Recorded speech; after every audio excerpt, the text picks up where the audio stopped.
But I want to move now to a story that needs much more attention than it's getting currently in the national media, and that is the situation in the Kashmir Valley. It is now 110 days and counting since we have seen an impasse that refuses to be broken. And most shockingly and worryingly, we are now seeing schools and children being hit the hardest. The pictures you see on your screen are of a burnt school, and this has now become part of a larger pattern. Between 18 and 19 schools, according to the police, have been burnt without anyone stepping up to actually claim responsibility for who's doing this in the last 3 months that we've seen of turmoil and unrest in the valley. This as Yashwant Sinha takes a civil society delegation and actually reaches out to separatists. This situation of the Kashmir Valley falling off the national map, but we need to pay attention, especially when schools and children are at the heart of it. With me in the studio now to talk about this very important phenomenon, the always outspoken Farooq Abdullah, leader of the National Conference, former Chief Minister of the state. Also joining me from Srinagar today, Amitabh Mattoo, who is of course with the PDP and is an advisor to the Chief Minister. I will start with you, Farooq Saab. How do you assess what's happening in the valley when you look at the fact that schools are getting burnt, children are getting impacted? You have reports now of teachers being asked to spend nights in these schools. Nobody's stepping up to take responsibility. This is literally education going up in flames. Yet this situation in the Kashmir Valley is barely getting national attention. What's going on? Well, first and foremost thing, I think what the nation is today looking at is the elections that are taking place very soon, next year, early next year. In UP and Punjab you're talking about. Punjab and many other, Gujarat and so many other states. Yes. I think they are taking the upper hand rather than worrying about what is happening in Kashmir. The problem in Kashmir is that the young are outright fighting for freedom. That is what their battle is. But nobody wants to acknowledge that in Nobody Delhi. wants to acknowledge because they don't want to see that the ship is sinking. You're saying the Kashmir ship is sinking? It is sinking. And when you mean that, are you saying India is in danger of losing it's not the question of India being in danger. We are all in danger. Connection. We are all in danger. What do you mean by that? By that I mean everyone who is thinking of the nation is in danger because everything is slipping. Now for the last nearly 4 months, there is nothing happening. Development has come to a stop. Education is zero. The university is closed. Schools and colleges are closed. Then where is the government? Which government? Do you mean the Delhi government or do you mean that the is state there. government? Now, neither Delhi is moving in that direction, nor Kashmir government is moving in that direction. Now, when this started, the Home Minister arrived. There was hope. Yes. In that delegation that came from the parliament, that something will move forward. Yes. But nothing happened. The delegation of all opposition parties went and met the president, met the prime minister, brought the situation before them, and we almost all had hoped that there would be some move from the prime minister in breaking this impasse. Nothing has happened. So let me take this to Professor Amitabh Mattoo, because those are really strong words. The Kashmir ship is sinking. We are all in danger. Where is the government? There is no hope. And Delhi is in denial. Amitabh Mattoo, the Chief Minister, Mehbooba Mufti, did speak about putting children at the heart of this conflict when you actually saw people between 13 and 16 out on the streets. Do you agree with Farooq Saab that actually Delhi is in denial and that we are in denial to a degree that there is a danger that we will lose the Kashmiri people's connection to the rest of the country? I think Farooq Saab is someone who's seen Kashmir far more closely than I have, and he has been at the helm of affairs. But as someone who's a born optimist, I always look for the silver lining. And while no one can deny that this summer what we witnessed was a tragedy of enormous proportions. But what you have to try and see is that today you have at least the signs of that impasse being broken, because you have a ostensibly track 2 delegation led by a former foreign minister, and the doors which are closed, including Gilani Saab's door, were open to them.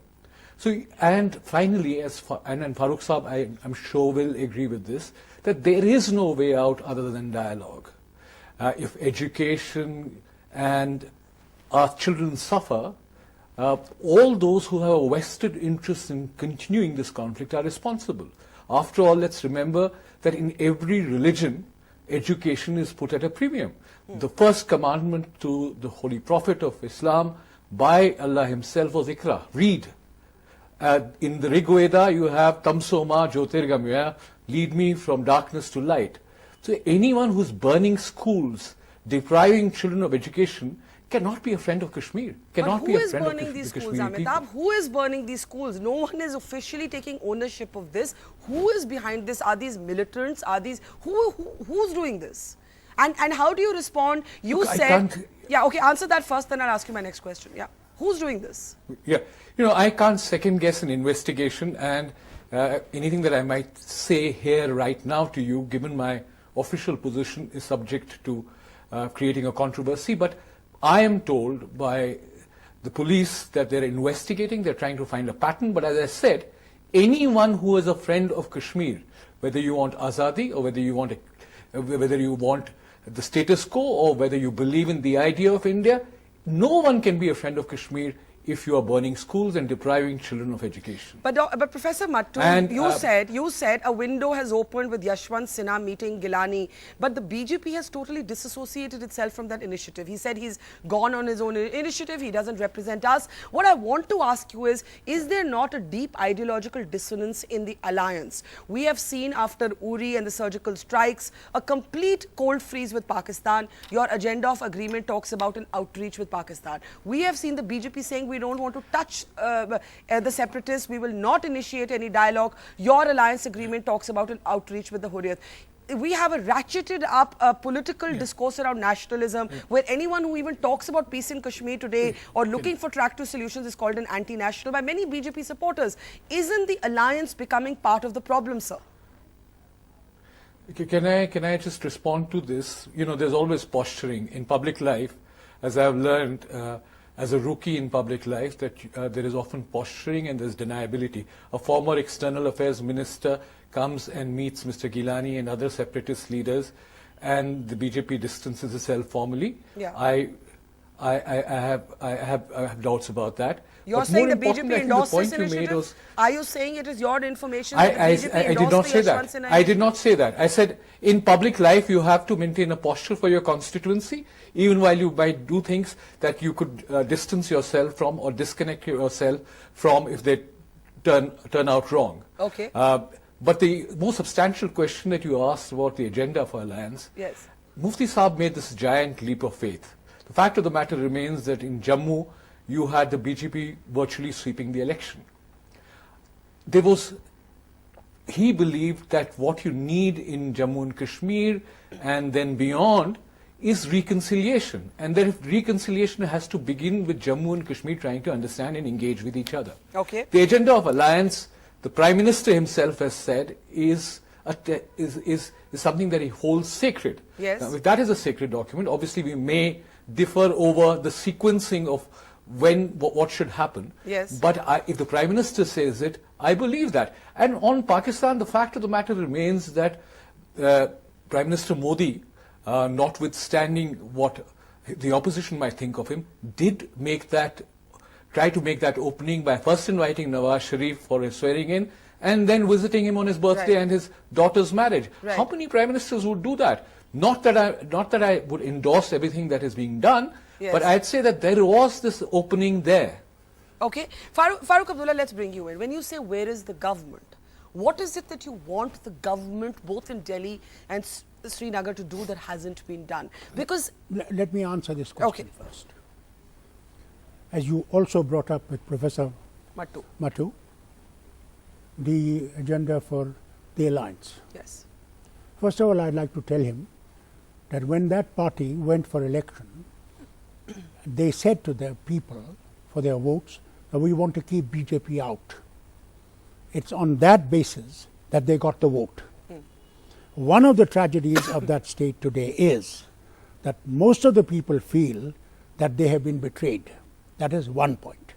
Second point, I must tell you, if there is going to be a solution to this problem, then whether it is an agenda or not, Prime Minister will have to talk to all those stakeholders there as well as Hurriyat. Otherwise, there is no question of peace coming to that valley. But we see no willingness right now in Delhi, especially after the Uri terror attacks, to do that. Second, he will have to talk to Pakistan if we want sustainable peace. Do you remember when Bajpayee ji went across And Kargil and Kargil happened? Yes. But did he stop talking? They brought General Musharraf here and a dialogue took place. We had thought that something will happen. Even now, I think, if the Prime Minister takes this thing in his own hands and goes to Kashmir and talks to those people, I'm sure half the problem will be solved. But Farooq sir, before I take that to Amitabh Mattoo, do you believe after the Uri attacks, the fact that we have figures released which say 130 militants have been killed this year, we see multiple terror attacks, you've seen the surgical strikes, you've seen a complete cold freeze between India and Pakistan. In this environment, where is the Pakistan dialogue going to revive? Mr. Modi would then be accused of complete doublespeak on his Pakistan policy. Well, didn't Bajpayee ji, after the Kargil, but Modi is not Vajpayee. He also Modi said, is not we are not Vajpayee. going to talk. Modi is not necessarily Vajpayee. Every Prime Minister is different. Then wait for the disaster to happen. If that is what they want, then the disaster is right at the doorsteps. Amitabh Mattoo, let's bring you in. Let's bring you in on this. I saw you actually agreeing with Farooq Saab that the Prime Minister must reach out. That is what the PDP wants. But would you not concede that the BJP is in a very, very different mood?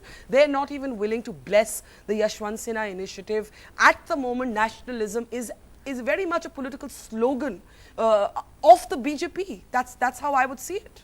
And in that nationalistic stated position, this outreach with separatists, I don't see it happening. You know, Farooq Saab mentioned Vajpayee ji, and if you look at some of Vajpayee ji's speeches in the 60s, and if you do some research, you will see them being also in some ways hyper-nationalistic. But I think power tempers, moderates, and you begin to recognize the need to engage. I agree with Farooq Saab. I think that every Indian who's concerned about the people of Jammu and Kashmir must engage. Unfortunately, and I don't say this to you personally, TV anchors are as much of kind of force multiplier in the discourse. I mean, you have to exempt me from that, because I'm actually called anti-national for my more complex views on Kashmir. So you can't accuse me. You can't accuse me of being one of those television anchors, Amitabh. You have to immediately state that at the No, I agree with you. I said this is not personal. Yes. And congratulations for going truly global by becoming a columnist for the Washington Post. Thank you. So I just realized that. But more importantly, I think the humane, humanitarian, liberal, democratic, multicultural face of India should become visible to every Kashmiri. And frankly speaking, I think we have to rise above party politics. I think Farooq Saab is someone who has those qualities of head and heart where he can be generous. He visited me in Oxford as a student, and I remember the graciousness which he showed. But he has to move beyond the national conference to really, not in a party sense, but to rise above that partisan politics, to try and see how we can build a coalition of all those who want sustainable peace in Jammu and Kashmir. That's a very important point, Farooq Saab, that this moment is actually, and I say this because I know Kashmir, is a possible conflict, possible crisis point for mainstream parties like National Conference and the PDP, who have chosen to join the electoral process. What we're seeing in the Kashmir Valley right now could render both of you irrelevant in your capacity to, as you yourself said, we're looking at possible disaster. National Conference has been accused by the PDP of playing partisan politics. Amitabh Mattoo says, Farooq Saab, at least you must rise above that. As the tallest, most senior politician of the state, now that Mufti Saab is not alive. Yes. Who started this politics? We never did. We're not responsible for it. We wanted to build consensus between all these parties so that we could take the state forward. This has been our ambition. In '96, when I went to the polls, where were all these parties? They didn't exist. They didn't want to fight.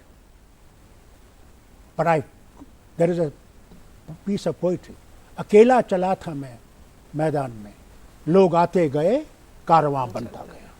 We fought with what idea? that we have to save the state from the disaster it was in. And the promise that the Prime Minister of that time made to us, sky is the limit as far as autonomy is concerned. And none of that happened. None of that happened. Yeah. We lost face before the people. They tell us on our faces what happened. Now I tell Amitabh, we all want peace. We all want development. We all want our children to study rather than throw stones. Where is that atmosphere? What would you like Mehbooba Mufti to do in particular? In particular, she should come, stand near the Prime Minister's door, not leave there till she is able to convince him that, look, enough is enough, get on with it. And get on with the talk so that we can sort this out, even if they fail in the elections in UP and other places. Country is more important. Nation is more important than winning elections. Amitabh Mattoo, I must allow you to come in there and then Farooq Saab can take the last word. Mehbooba Mufti must stand at Mr. Modi's door and not leave till he understands the gravity of the situation, says Farooq Abdullah. I mean, I think that's obviously metaphorically, but I think Farooq Saab, who is his own standing, and everyone else should also not just talk to the Prime Minister, but I think everyone, civil society groups. I think Yashwant Sinha Saab has taken a tremendous initiative. I think we need greater engagement of right-thinking people from India with Jammu and Kashmir. I mean, political differences will exist. People will contest elections. Yes. But this is too important. As I said, I think what you also need is to ensure that Jammu and Kashmir and Ladakh speak to each other. Yes. And then beyond that, I mean, so there is absolutely no difference when Farooq Saab says dialogue, engagement. I think dialogue and engagement at every level. The all-party meeting, or the all-party delegation visited Jammu and Kashmir. Yes. Gilani Saab, for whatever reason, did not open his doors. But he has opened the door today. Yes. Yes. So you believe that there's a glimmer of hope, but you don't think that. You see, let me tell you. Yashwant Sinha came. Yeah. We are very glad that somebody did come, Yes. did knock at their door, and they met him. Yes. That is, ice is broken. This has to be continued. Yes. Others must also keep on hammering that nation does see your pain. And you want that initiative from Mr. Modi himself? Yes, that the pain is there, and this pain needs to be treated now. Because otherwise? Not allow Because otherwise? Otherwise there will be cancer. And there will be no way any doctor can save it at that time. Strong words there, and we're glad for at least a bipartisan conversation on this program between you and Professor Mattoo. Farooq Abdullah, thank you for your outspoken... I have never had any differences with him. Yes, but it is rare on television these days to see this kind of civility on an all-important and sensitive issue, and I thank you both for maintaining that and taking the conversation to a higher level and confronting honestly how bad the situation is on the ground and the urgent need for dialogue and healing and outreach. Amitabh Mattoo, Farooq Abdullah, it is a pleasure to have you on the Buck Stops here.